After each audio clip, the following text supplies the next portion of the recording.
그리고 이제 또 궁금한 점은 이제 보통 이제 창업자들이 많이 실수하는 부분이 지분이라고 알고 있어요. 지분 나누는 거.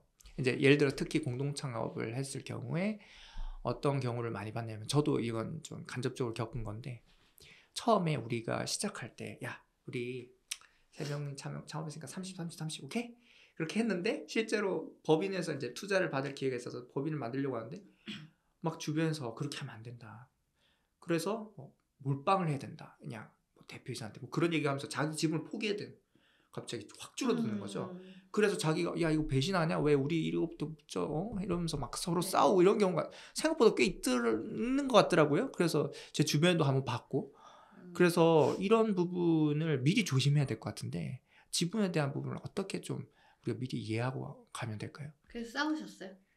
아니, 저는 직접 싸운 건 경험이 아니고, 있다면서요? 예, 제 경험은 이제 옆에서 본 경험, 간접 경험. 간접 경험. 네. 그러셨구나. 중요하죠. 중요한데 지분을 그러니까 각자 대표, 그러니까 저는 공동 대표보단 각자 대표를 좀 지향하는 편이고, 각자 대표라서 지분을 나누는 거일 때는 반드시 대표들이 다 유명해야 돼요. 전제 조건이. 너도 나도 유명하니까 그냥 그렇게 네트워킹에서 되는 창업. 그럼 뭐야? 내가 엑시트를 했거나 투자를 한번 했거나 이른 석자가 알려진 사람들의 견해서는 지분 나눠 갖고 각자 대표해도 투자 크게 들어와요. 네. 자, 공동 대표도 나쁘진 않아요. 근데 사실 제일 반대하는 게 공동 대표예요. 왜냐면 이게 공동 대표가 지분 있는 사람에서 약간 불협화음이 있을 때 뭐 내보내기도 애매하고 안 내보내 애매하고 그렇거든요. 그런 경우에는 아름다운 결말이 거의 많이 있지는 않아요. 그렇기 때문에 내가 그냥 완전 처음 시작한다 라고 하면 저는 대표이사가 지분 100%를 가진 거를 원하고, 그리고 저 첫 번째 투자 받을 때 제 지분이 70% 이상이 되자면 투자 안 한다고 했어요. 네. 그래서 저는 그러니까 경영자를 보고 투자를 받은 스타일이기 때문에 그래서 제가 100%를 갖고 있는지 하고 100% 갖고 있으세요. 그리고 양도 해주면 돼요. 양도 해주고 스톡 옵션도 주면 되기 때문에 뭐 이해는 합니다. 뭐 우리가 야 뭐 처음에 시작할 때 이렇게 잘해보자. 그렇지만 그거는 결국 소꿉놀이 같은 거잖아요. 우리 법인은 법인답게 가야죠. 그러면 우리가 미래의 꿈을 본다면 반드시 서로 지켜줘야 할 선이 있어요. 그리고 양도양소에 해주고 뭐 스톡옵션 주고 그 믿음을 문서화하면 되는 거지, 그거 가지고 뭐 배신이나 이런 것들은 저는 사실 개인 회사처럼 경영을 하기 때문에 그런 생각들을 하지 않나라고 감히 말씀드리고 싶어요. 네. 법인은 법인답게, 소꿉놀이가 아니다. 네, 그런 것들. 네. 예. 괜찮겠죠? 네, 괜찮습니다. 네. 예, 그래서 이제 우리가 지분 나눈 거에 대해서 잠시 얘기를 해봤고요. 이제 사실 제일 많은 분들이 이제 생각하는, 특히 이제 기술 창업하시는 분들이 많이 생각하시는 것 같은데, 투자를 이제 받는 거. 뭐 예를 들어서 장사라고 치면 솔직히 뭐 우리 자기 자본금 가지고 장사해가지고 매출액 내고 뭐 그렇게 발전하면 되는 건데, 우리가 보통 스타트업을 할 때 스타트업이라는 말 자체가 사실 장사랑 좀 구분되는 것 같아요. 뭐 예를 들면 스타트업은 좀 기술이 있다, IT 기술이라든지 이런 테크놀로지가 있다. 근데 뭐 장사는 그런 게 없는 거죠. 그냥 단순한 거.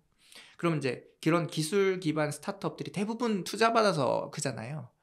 근데 그래서 이제 대부분 스타트업들이 투자에 목매다는 것 같아요. 그래서 투자에 대해서 관심이 많은데, 우리가 제일 궁금한 것이 투자를 실제로 받는 그 투자자들을 직접 만났을 때 우리가 뭘 생각해야 되고 뭘 준비해야 될까, 이런 것들이 궁금할 것 같거든요. 그래서 어떤 것들이 있을까요? 투자자들 만났을 때.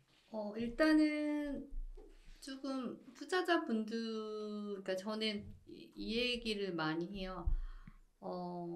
계속 앞에서 사람이 중요하다고 여러 번 말씀을 드렸기 때문에 사람이 많은 곳에서 사람 많이 사귀라고 얘기하거든요. 그러면 어떻게 해야 되겠어요? 보기가 좋아야 되겠죠. 첫 번째는 내가 모습이 보기가 좋아야 돼요. 그거는 뭐 외모랑은 관련이 없어요.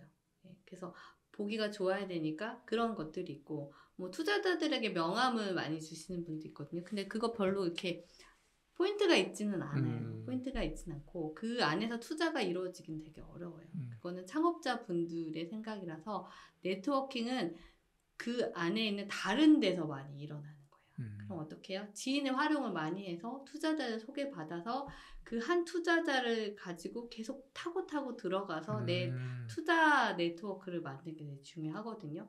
뭐 저 같은 경우 예를 하나 들자면 저희는 7개월 정도 창업한 대비 다른 기업보다 3년이 빠른 기업이에요. 그건 뭐 대표이사의 업력과 역량도 있겠지만 네트워킹 관리가 있다고 저는 생각을 하거든요. 뭐 쉽게 얘기를 해서 저는 시드 투자자 그룹 프리 A, B, C 다 부류가 있어요. 그러면 우리도 이 친구한테는 1,000만 원만 받을 거야. 이 친구한테는 1억을 받을 거야. 이 친구한테 10억을 받을 거야. 다 달라요, 저는. 각각 관리하는 거예요.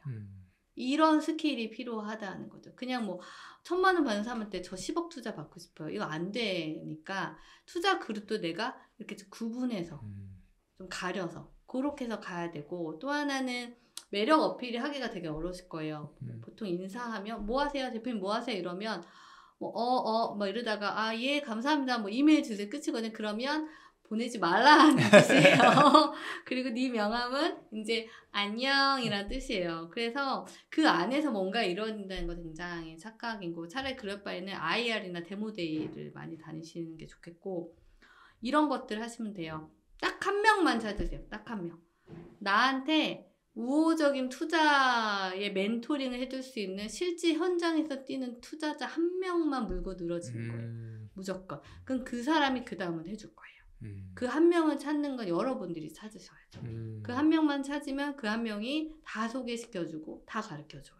그럼 그것만 쫓아가다 보면 내가 이렇게 투자 그룹을 나눌 수 있게 돼요.